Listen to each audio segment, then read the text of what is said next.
It seems as the temperatures go up, so do the number of scams. The Better Business Bureau says 30% of job scams happened between May and July of last year.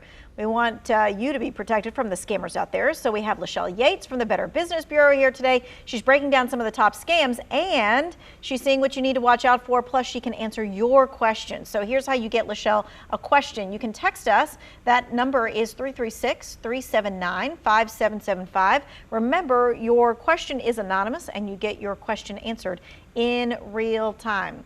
All right, Lechelle, so there's so many scams to choose from at the moment, but this first one, let's talk about employment scams and fake checks. So this is a scam that is targeting people who are looking to find work. Yes, and there are two variations that happen with fake checks. The first variation is you've got somebody who's either still in the hiring process or they've been hired, and the company gives them a check that they need to deposit it into their account. And then they're told they need to buy something. And the check appears as though it's good. It looks like it's cleared because the money appears in the person's account. But it's a misperception that the money is actually there. By law, the bank actually has to get the funds into their account within just a couple of days, but it can actually take a few weeks for the money to make it all the way through the banking system and for the check to be detected as a fake check. But by then the person has already bought whatever they were told to buy. And so then the person is on the hook for the money, not the scammer and not the bank. And we've actually had people tell us that they have been on the hook for as much as $3,000 all the way up to $10,000 with one of these fake checks in an employment scam. And it's not just being told to buy something like equipment or, like a bank cards and things like this. We've also had people, there's a scenario where you're told you need to deposit a check because you're going to need to buy equipment or you're going to need to buy some training for your job. So you get one of these checks, put it in your account. Well, it's going to bounce. But in the meantime, you've already bought that equipment or you've done that training. Well, guess what? The scammer owns the company that you were told to use to buy that equipment or do the training. And that's how the scammer gets their money. Yeah, and this is something that unfortunately happens all the time. We were just recently in a bank and overheard a guy saying he wanted to cash this check, that he was going to get a job as a driver for a company. And the bank clerk was really quick to say, "Are you sure? Because this sounds like this isn't real." And oh, that's so good. And just like what you said, the bank, they're not responsible. No, they're not.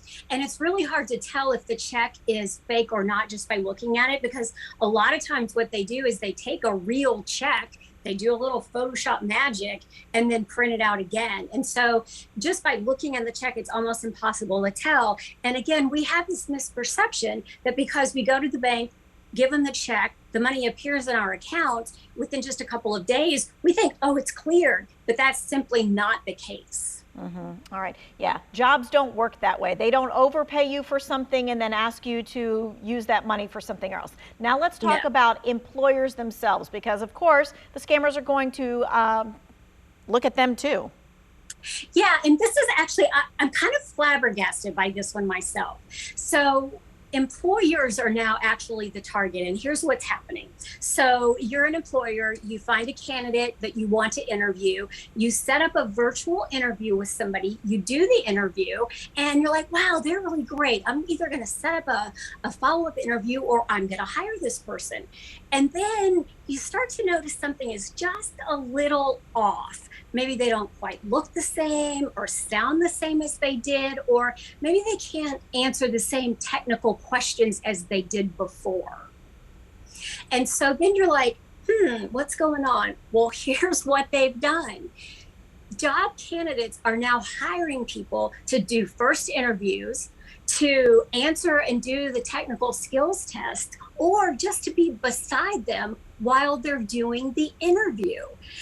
And I mean, I don't know why I'm still surprised at what scammers come up with, but I really was just kind of flabbergasted that people are actually doing this to get jobs. Okay, so how do you protect yourself from that? Because that sounds crazy to me. Well, so if you are the person doing the hiring, one, prepare yourself with questions. Don't just wing it. And try to ask questions that are open ended to sort of elicit longer responses so that somebody can't prepare shorthand answers. They really have to know the subject matter in order to answer the questions.